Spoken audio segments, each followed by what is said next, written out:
Boa noite, sentem-se por favor. Hoje nós vamos abordar Atos capítulo 12. Semana passada a gente foi do verso 1 até o verso 11, né? Foi o nosso culto número 71, gente. Fazendo a contagem lá no YouTube, né? Quantos cultos seguidos, só de exposição bíblica. Muito bom. Então hoje vamos para o 72.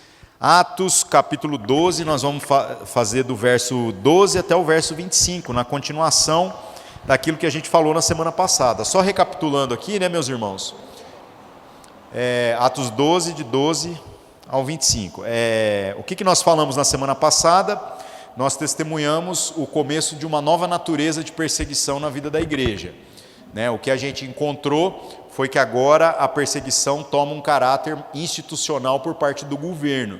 Então, até então, a perseguição era apenas religiosa. Os fariseus, que eram os líderes religiosos da época ali, que querendo ou não, serviam ao mesmo Deus, porque a nossa fé é uma progressão daquilo que era o chamado de Deus para os judeus, eles é que rejeitaram a Jesus como Messias. Mas, por conta do interesse do Herodes aqui, que é o neto daquele Herodes que a gente falou que perseguiu Jesus quando ele estava para nascer, esta perseguição agora começa a se tornar por parte das instituições romanas, tentando sufocar o que a igreja está vivendo. Uma coisa que eu quero chamar a atenção de vocês nesse capítulo, que a gente vai ver, é que, de certo modo, há meio que uma interferência divina na história, que traz um certo alívio a essa perseguição. Toda essa narrativa aqui acontece aproximadamente entre o ano 42 e o ano 45 da era cristã. Então, é o início de todas as coisas, mas ainda não é o exílio, onde os discípulos têm que sair tudo fugido, para literalmente não morrer por conta de alguns acontecimentos. A única coisa que a gente enfatizou no começo desse capítulo, nos 11 primeiros versículos, foi que o Tiago, irmão de João, que era um daqueles lá que reivindicou uma posição ao lado de Jesus e até foi questionado, porque Jesus falou assim: vocês podem tomar do mesmo cálice que eu tomo e ser batizados com o batismo que eu sou batizado? E eles, podemos. Então aqui eles começaram a experimentar um pouco disso, né? Já foi então o Tiago, o primeiro a ser morto. Ele foi morto à espada. E o Pedro enfrentou, na sua experiência, a questão da prisão pela terceira vez. Recapitulando, que a primeira vez ele foi preso e acabou no outro dia, também de maneira sobrenatural, já estava pregando de novo. Depois da outra vez foram todos os discípulos presos, e agora nessa terceira vez o Pedro é preso numa situação muito particular, que eu tentei descrever na semana passada, que ele foi algemado com 2 guardas, um guarda de cada lado, e além disso tinha a porta da cela com outro guarda de fora, a porta do corredor lá com outro guarda de fora, mais o portão trancado da cadeia lá. Então ele estava de um jeito assim, esse não tem como fugir. E o que a gente leu nos primeiros versículos foi que Deus mandou um anjo.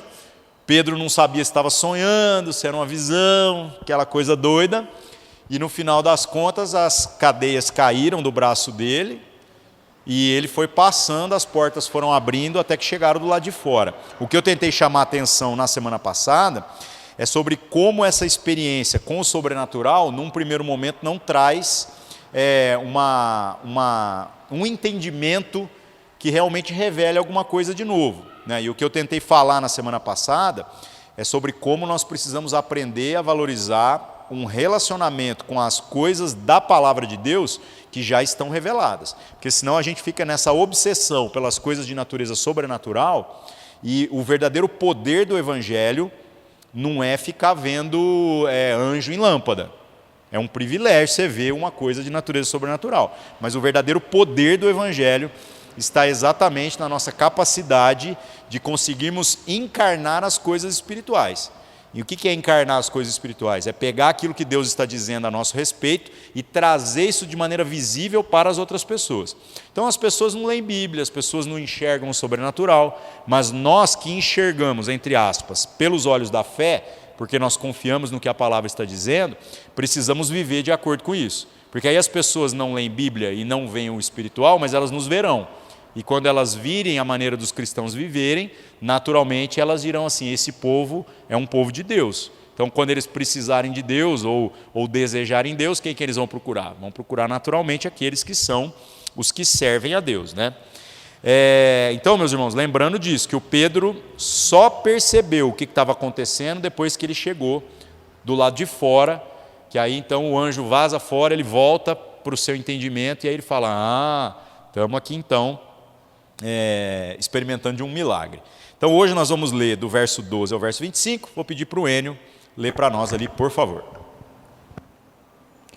E considerando ele nisto, foi à casa de Maria, mãe de João, que tinha por sobrenome Marcos, onde muitos estavam reunidos e oravam. E batendo Pedro à porta do pátio, uma menina chamada Rode saiu a escutar.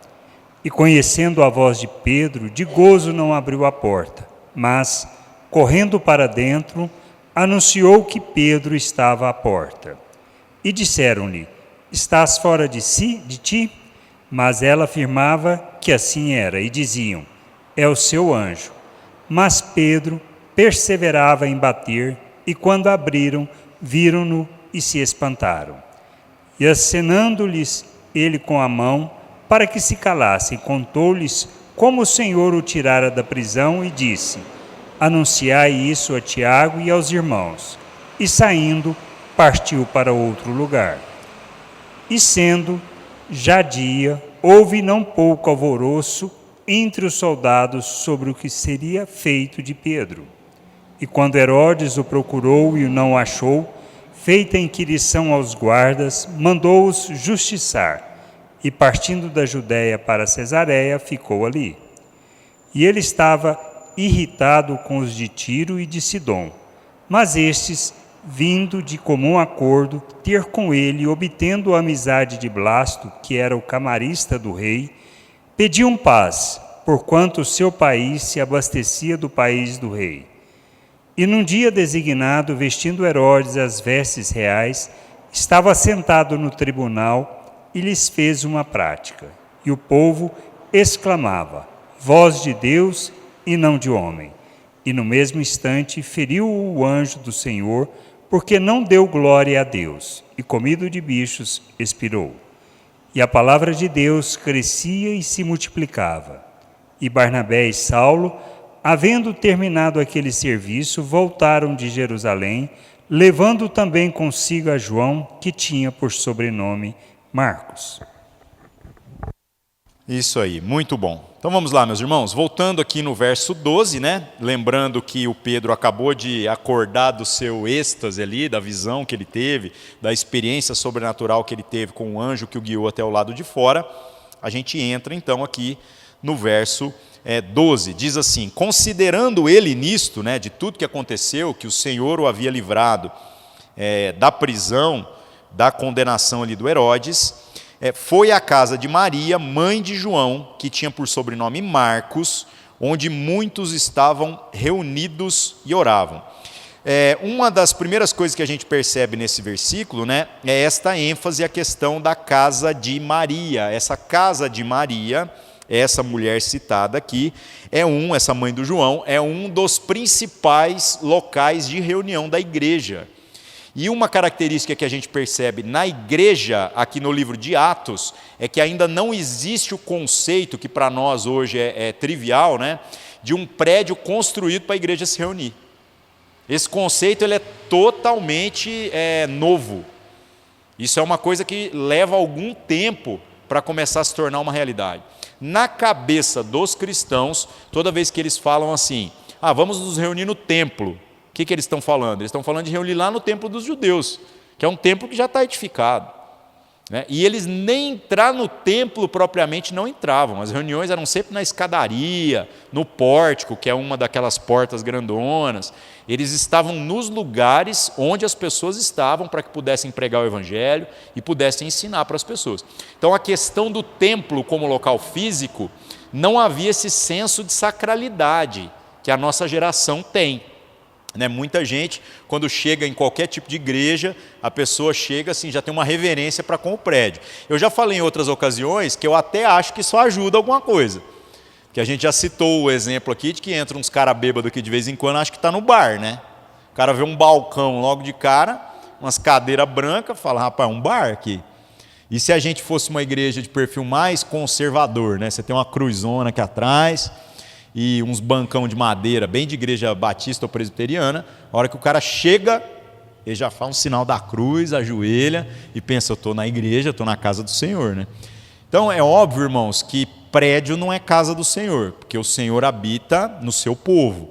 Mas eu entendo o valor litúrgico, o valor das estruturas. Nós, de certo modo, perdemos isso. Né? Posterior à reforma, se vocês pararem para pensar, nós não temos mais vitrais, nós não temos mais arte sacra. Isso é muito ruim, porque tudo isso tem um propósito. Quando o propósito é bem cumprido, isso agrega muitas coisas. Por exemplo, os vitrais. Toda vez que você vai numa igreja daquelas católicas bem antigas que tem lá os vitrais, se você pegasse uma pessoa analfabeta e você colocasse essa pessoa de frente para os vitrais e começasse a contar a história de Jesus e dos seus discípulos a partir dos desenhos representados nos vitrais, a pessoa fixa a ideia. Aquilo lá é didático. Então nós não podemos de forma alguma demonizar a janela. Agora, tem gente que dali um pouco está reverenciando a janela e não utilizando ela como um valor didático. Da mesma maneira, viu gente, até mesmo algumas figuras de escultura.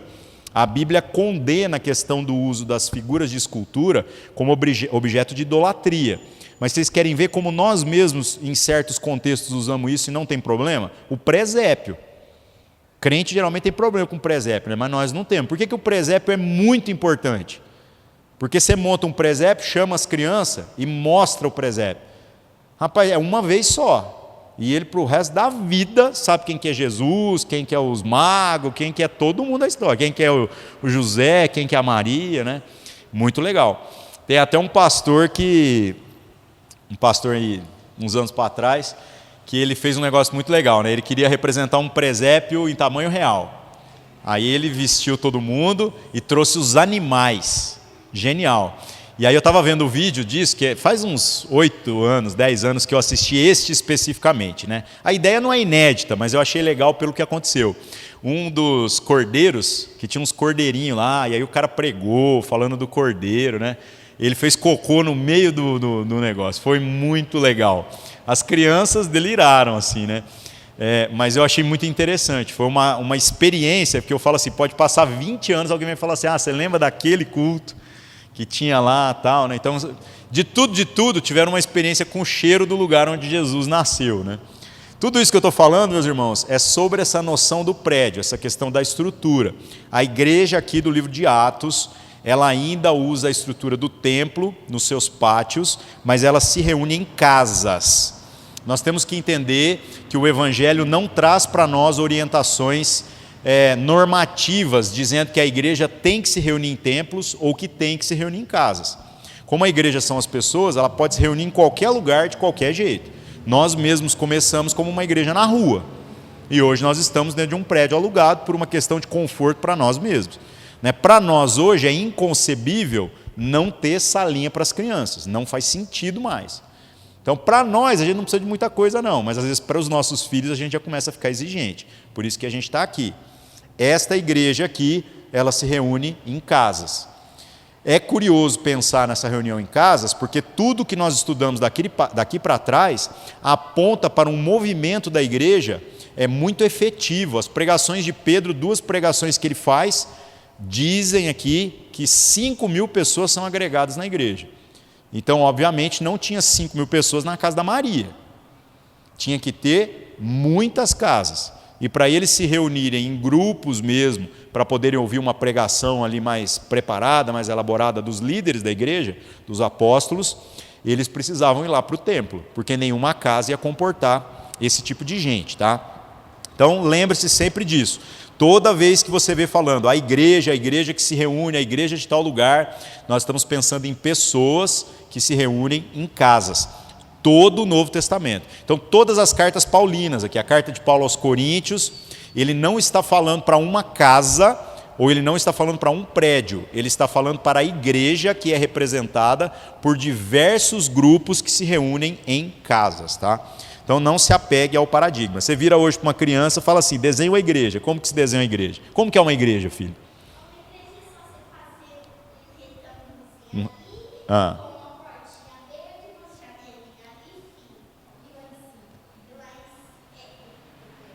Então ele falou, um retângulo, janelas. Tá vendo? Ele está falando da percepção dele, porque como ele nunca foi católico, ele não botou a cruzinha lá em cima.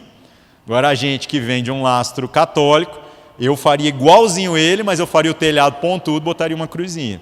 A referência dele já é uma referência protestante, por isso que ele desenha um caixote, né? O certo, se a gente fosse parar para pensar, quando a gente falasse assim, ó, desenha uma igreja, você desenhasse uma família. Um monte de gente reunida, na mesa, então, melhor ainda. Você fala, rapaz, isso é uma igreja. Legal isso, né? Muito interessante. O que mais, meus irmãos? Ainda no verso 12. Aqui fala também sobre o João, de sobrenome Marcos, né? O João Marcos está sendo apresentado pela primeira vez aos leitores do Novo Testamento nessa passagem. E segundo a tradição cristã, o João aqui, ele é o tradutor que Pedro utiliza na sua experiência em Roma. Então Pedro é diferente de Paulo. Paulo, sendo cidadão romano, ele falava fluentemente o grego, que era o idioma oficial do império. Falar grego na época era igual falar inglês hoje, você roda o mundo e conversa com tudo quanto é lugar. Mas o Pedro falava aramaico. O Pedro não era fluente em grego. Então, quando ele vai mais ali para a região de Roma, ele precisa de alguém que traduza tudo aquilo que ele está falando para conseguir pregar. E aí a tradição diz que esse João Marcos aqui foi o intérprete, foi o cara que ficava ali o tempo todo fazendo as traduções para o Pedro, né? E, curiosamente, esse cara, né, é o que escreve o Evangelho. E ao escrever o Evangelho, ele se baseia nas pregações de Pedro, né? Bem interessante isso. Aí, meus irmãos, o que acontece depois do verso 12 aqui? Chega o verso 13 e tem uma narrativa muito engraçada, dizendo que o Pedro chega lá na porta da onde é a casa desse pessoal. A ideia de pátio é que todas as casas costumavam ter a porta virada para o mesmo lugar. Então os filhos eram criados meio que de todas as famílias juntos. É engraçado esses valores, porque na nossa cultura a gente vai vendo como que a igreja tem uma responsabilidade de zelar por valores que eram instintivos na igreja primitiva e que na nossa geração vai se perdendo. Por exemplo, tem muita gente hoje que se vê alguém corrigindo o seu filho, entra em crise. Porque fala assim, mas como assim alguém vai corrigir o meu filho? Mas neste contexto aqui, como todos os filhos eram criados juntos, as casas eram todas em círculo assim, e todo mundo tinha o mesmo quintal. Era o pátio. Então o lugar das crianças brincarem, das crianças conviverem, era ali comum. E provavelmente isso fazia com que a educação das crianças fosse responsabilidade de todo mundo. Então na hora que eu fosse dar uma bronca, eu dava bronca no meu filho, de qual filho mais tivesse ali perto. Até poucas décadas atrás isso era uma coisa comum, né? Quando alguém tomava bronca, você tomava bronca junto. Hoje em dia a gente tem pudor para dar um puxão de orelha no filho dos outros, né? A gente não está dando nem nos da gente, quanto mais nos dos outros. Então precisamos rever isso daí. Trazendo... hoje nós estamos no condomínio. Não, era um condomínio, mas era uma coisa responsável. Agora hoje nós estamos num condomínio, uma perspectiva diferente. Porque a gente tem persiana na janela para ninguém ver lá dentro. E nós temos também ao mesmo tempo muro. Né? Então ninguém, assim, o meu filho brinca só aqui dentro, não pode nem sair para fora, por N questões. Mas trazendo o princípio para a igreja, será que a igreja assume essa responsabilidade de gerar entre nós uma consciência de família que faz com que o filho do outro também seja minha responsabilidade? Que pode ser que a cultura mude, mas a responsabilidade não mudou. Isso era natural para a época, hoje não é natural. Então, como não é natural, o que nós precisamos à luz do Evangelho? De intencionalidade. E, gente, eu já preguei muito sobre isso recentemente, e muita gente às vezes não parou para fazer as contas. Por que a gente ora pouco? Porque a gente só para orar quando a gente tem uma necessidade. Um exemplo típico é quando seu filho está doente, ou seu pai está doente, ou sua mãe está doente, aí você vira o homem de oração.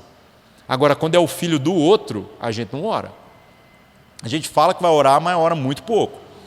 Se nós tivéssemos essa mesma consciência de comunidade, quando o filho do outro está doente, ou a mãe do outro, ou o pai do outro está doente, eu oraria com o mesmo fervor e empenho do que quando é alguém da minha casa. Então nós precisamos resgatar esses valores.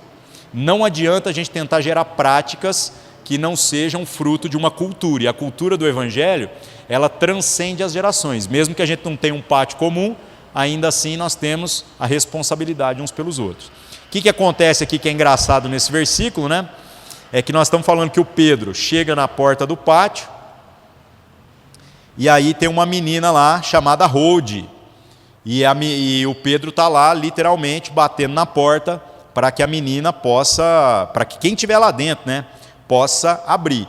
Agora o verso 13 diz que a menina sai até ali perto para escutar. Ou seja, ela não abriu a porta, ela simplesmente chega perto para tentar discernir quem que está do outro lado. Aí o verso 14 diz, conhecendo a voz de Pedro, de alegria não abriu a porta.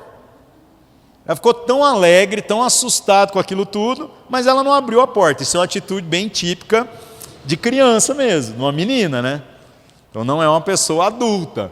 Então ela ficou tão alegre de ouvir aquilo, ela conhecia a voz de Pedro, que ela correu para dentro. E correndo para dentro, anunciou que o Pedro estava à porta. O que é interessante? A reação dos demais que estavam reunidos ali da igreja.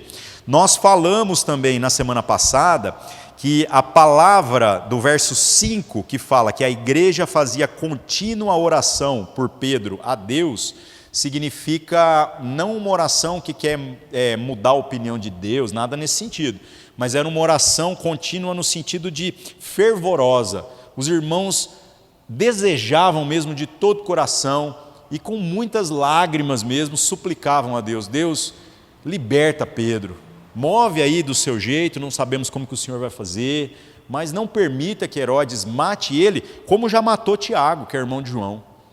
Então, Senhor, o Pedro é o líder da igreja, entre aspas, né, no sentido de ser o apóstolo que está à frente do colégio apostólico ali.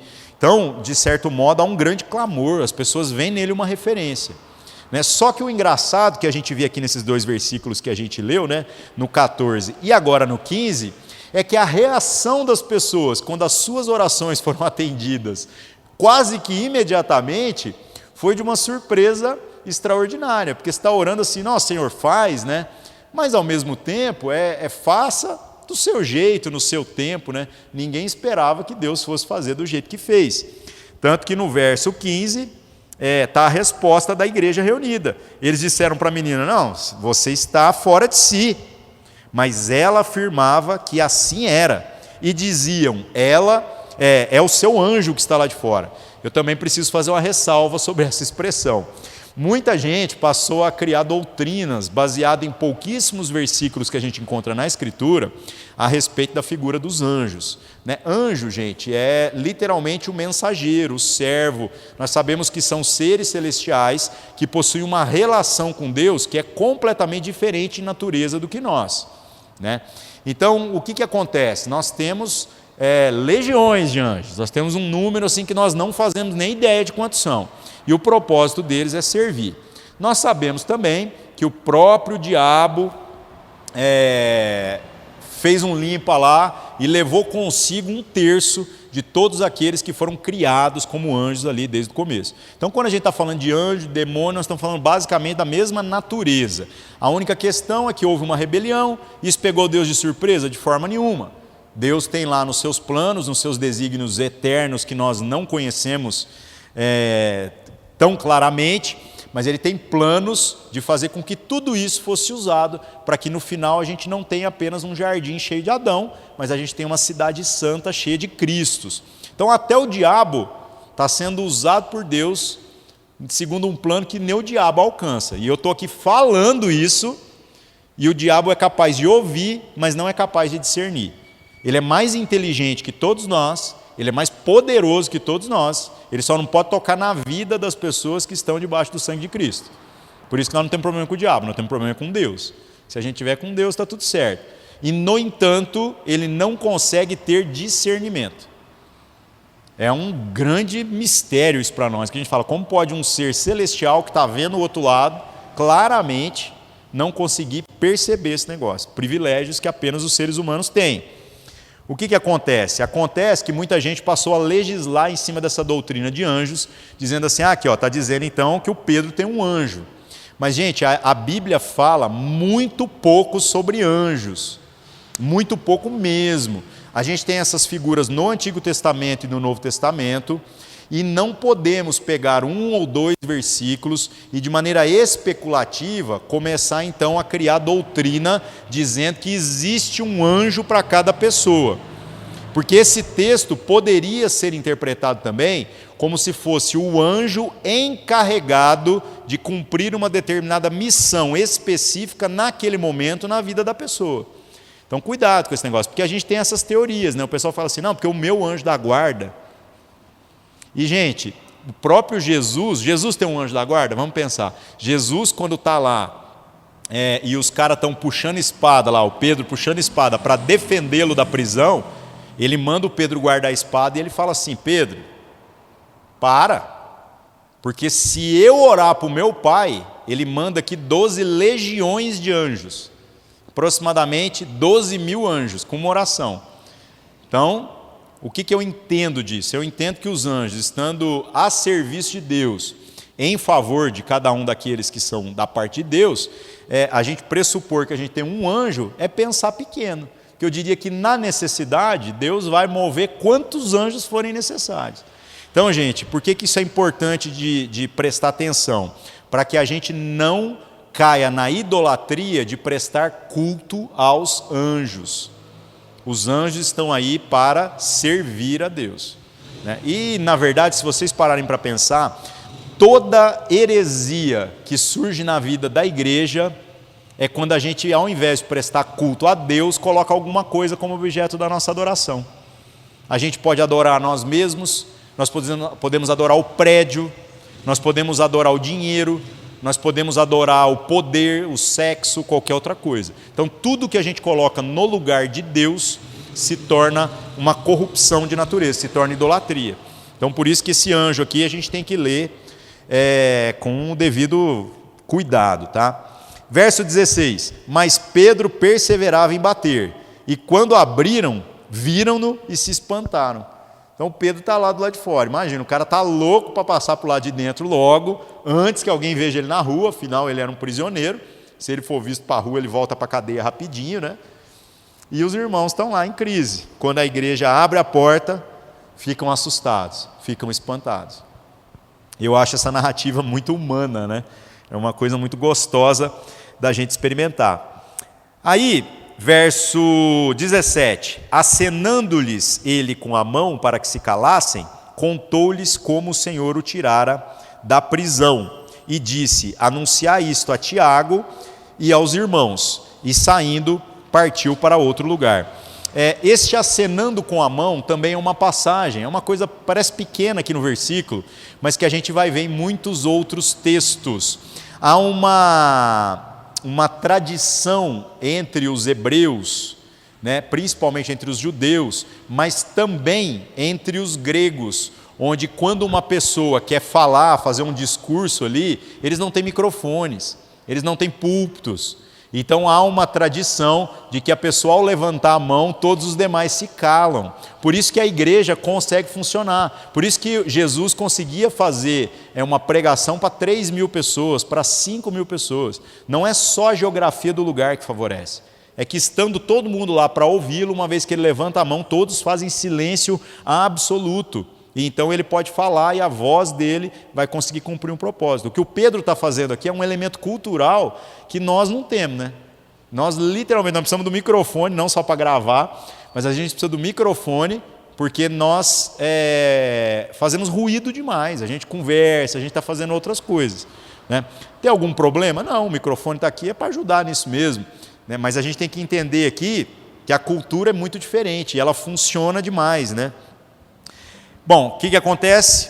Outra coisa aqui no verso 17, o Pedro levanta a mão, conta como que o Senhor tirou da prisão e diz: anunciem isso ao Tiago e aos irmãos. E saindo, ele vai para outro lugar. O Tiago, que é o irmão aqui de Jesus, né, ele já assume um protagonismo na liderança da igreja. Porque se o Pedro é o líder ali, como a gente fala do colégio apostólico, né, do grupo dos apóstolos, o Tiago, ele é como se fosse a figura de referência na igreja local ali em Jerusalém. Ele é a pessoa que chama a responsabilidade mesmo.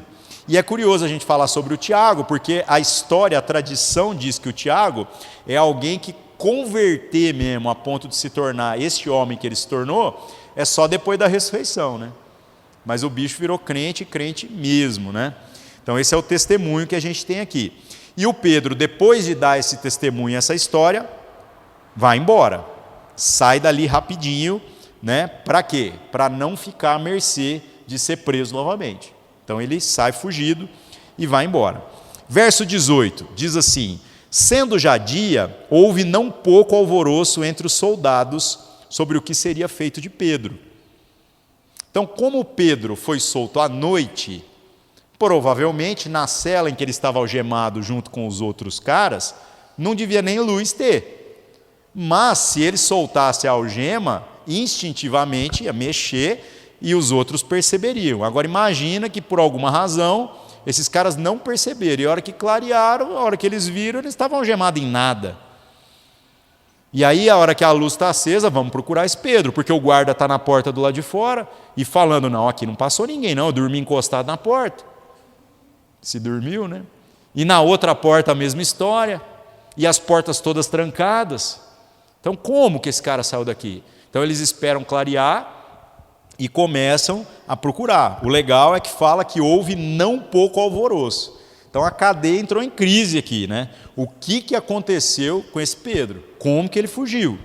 Verso 19: e quando Herodes o procurou e o não achou, feita a inquirição aos guardas, mandou-os justiçar, e partindo da Judéia para Cesareia, ficou ali.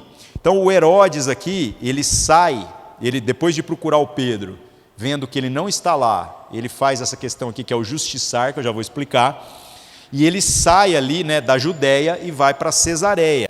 Cesareia é a capital romana da província da Judéia. Então ele está indo lá cumprir as suas funções ordinárias como governador ali da região. O que é engraçado nisso daqui, né? Diz que o Herodes, então, mandando chamar o Pedro para resolver o problema dele com o Pedro, ia mandar matar com certeza. Então ele manda interrogar. Essa inquirição é começar a colocar os guardas, chamar outros guardas mais duros, mais de confiança, e começar agora a tirar, com certeza, com nem um pouco de carinho, nem sutileza, nem direitos humanos. Eu acho que o pau deve ter quebrado bonito aqui, esses caras devem ter apanhado bonito, mas eles não sabiam explicar como é que o Pedro saiu. Aí a palavra mais interessante desse versículo é que fala que mandou-os então justiçar. O que é o justiçar? O exército romano tinha uma política muito interessante. A política é assim: se um prisioneiro escapar, o guarda que era responsável por ele cumpre a pena no lugar dele.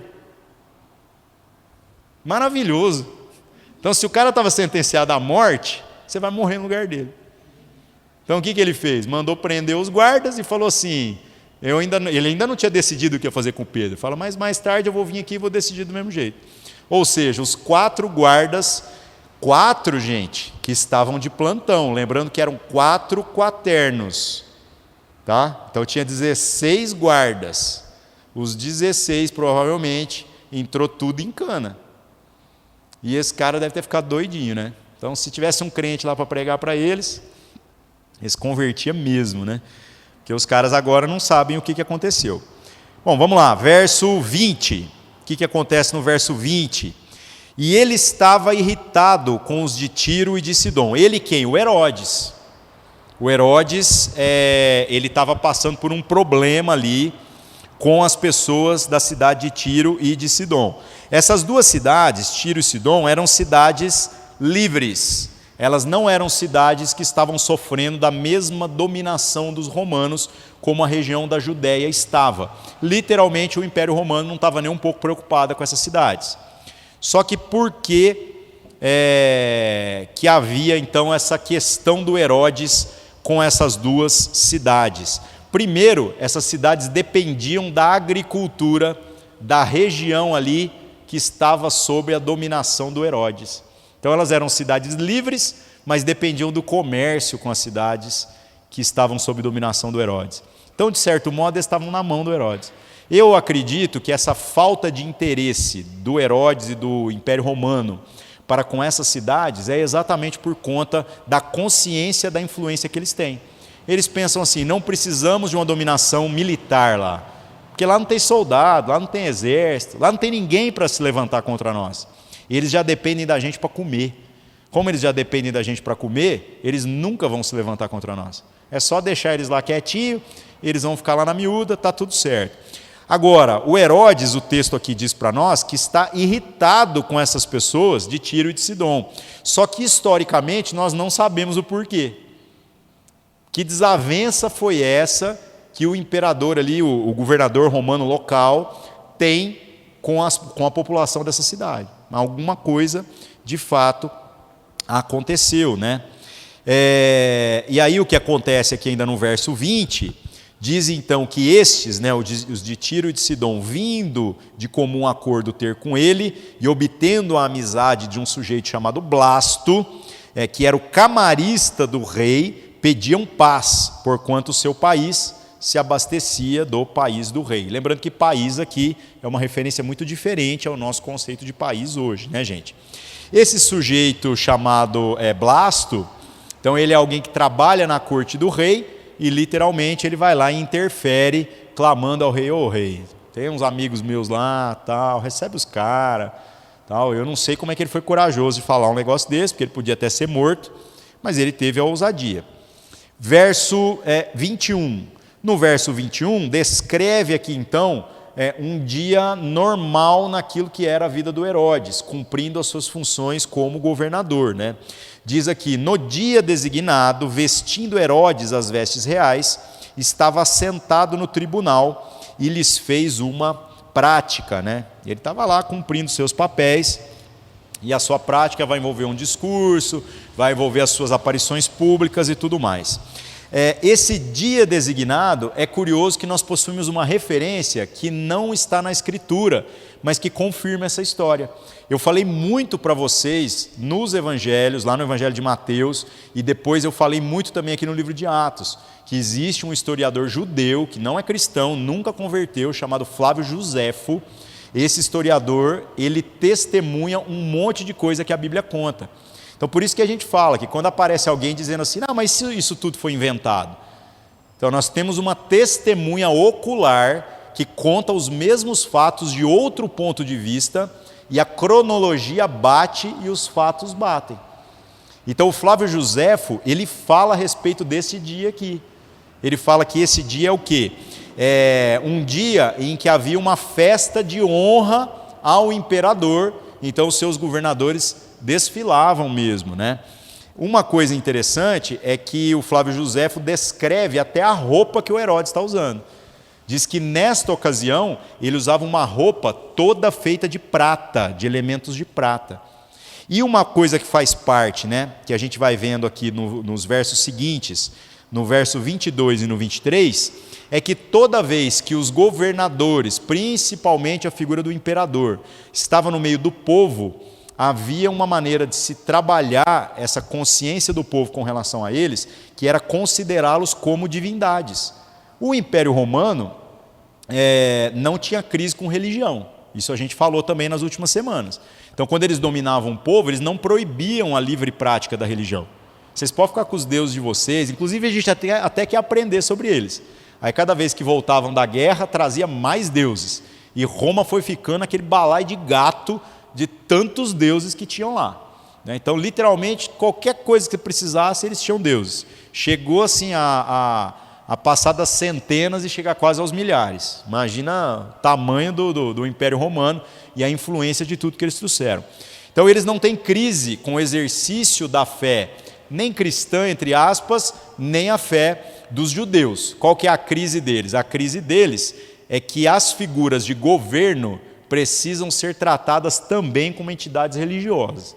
Desde que você honre o imperador e os seus governadores, o resto você pode acreditar no que você quiser. E aqui o Herodes veste a sua roupa toda prateada, fica imaginando, quase um destaque numa escola de samba, né? Deve ter sido a coisa mais brega do mundo, mas ele aparece lá e tudo mais. O que acontece?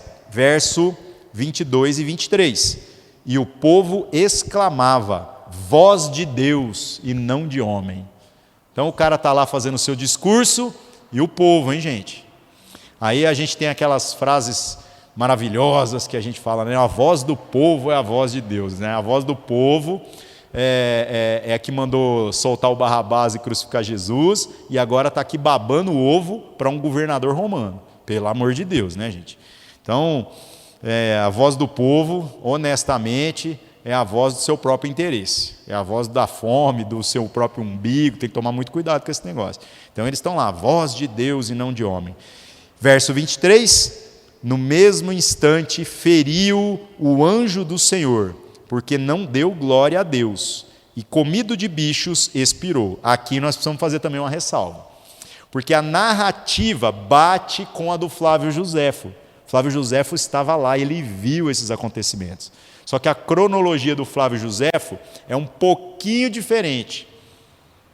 Não chega a contradizer, mas não é exatamente a mesma coisa. Porque lendo o versículo, o que eu entendo? Eu entendo que a hora que o povo exaltou Herodes, ele se encheu de si, e naquele momento um anjo toca nele, e aí ele morre ali, né? O Flávio Joséfo conta essa história de outra maneira.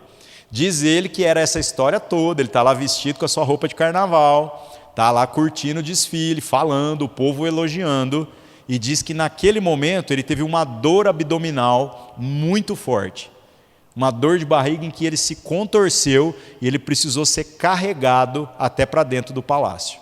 E segundo a descrição do Flávio Joséfo, entre ele ter essa dor e morrer levou 5 dias. Isso contradiz o versículo? Não, porque se você parar para pensar, tem uma vírgula aqui que a gente não sabe quanto tempo demorou. Diz aqui, né? Na minha Bíblia não é nem uma vírgula, é um ponto e vírgula, é um pouquinho mais que uma vírgula ainda. Né? No mesmo instante, feriu o anjo do Senhor, porque não deu glória a Deus, ponto e vírgula. Então aqui é um fato, agora vem o outro fato. E comido de bichos expirou. No mesmo momento? Não necessariamente. O Flávio Joséfo diz que não, levou mais 5 dias para isso acontecer. Mas ainda assim é a mesma história. Por isso que nós temos uma clara descrição do que aconteceu. Tá? A morte dele está registrada nos escritos do Flávio Joséfo, então nós sabemos exatamente em que ano aconteceu. Por que é importante essa cronologia? Para a gente saber quando começou a perseguição, quando que os livros foram escritos, do que isso aqui tudo está falando. O ano é 44 depois de Cristo. Ano 44 da era cristã. Nós sabemos exatamente. O que aconteceu depois desse negócio aqui, né? O governo da Judéia saiu agora da mão desses Herodes. Vai ter mais. Mas nesse momento, o governo da Judéia cai na mão de outros 2 sujeitos. Eles meio que dividem o governo ali. Um deles se chama Félix e o outro se chama Festo. Por que eu já estou adiantando os nomes? Porque a gente vai ver esses nomes ainda no livro de Atos. Então a narrativa que o Flávio Joséfo, historiador não cristão, dá é uma narrativa muito confiável e que fecha totalmente com aquilo que o livro de Atos está trazendo. Considerando que Lucas, ao escrever o livro de Atos, não está escrevendo um tratado teológico, nem um livro histórico, ele está falando a respeito dos primeiros dias da igreja, testemunhando aqueles que querem saber como tudo começou. Né? Então, como ele está fazendo um livro muito mais sobre fé do que sobre fatos, é muito importante ter uma fonte externa para a gente conseguir ter a confirmação dessas coisas todas. E aí no verso 24, no verso 25, a gente vai ver uma mudança de paradigma, que eu falei para vocês também no começo do livro de Atos, que aconteceria, mas que aqui agora a gente vai ver de maneira prática. Então, daqui para frente, nós vamos ver que Lucas descreve as histórias não mais a partir apenas do que está acontecendo ali na igreja em Jerusalém e a partir de Pedro e os irmãos que estão ali. Ele agora vai mudar um pouquinho o foco e ele vai começar a falar a respeito do Paulo, né? Era o Saulo que se converteu e agora o Paulo, lembrando, como eu falei na semana passada, que já se passaram, pela cronologia aqui, aproximadamente 14 anos que o Paulo converteu. Então ele não é um novo convertido, ele é alguém que já está bem experimentado na fé, e aqui então ele vai começar a sua experiência missionária, ainda curta, ainda em distâncias pequenas, mas dali para frente começam as viagens paulinas, que a gente vai ler o resto do livro aqui, né?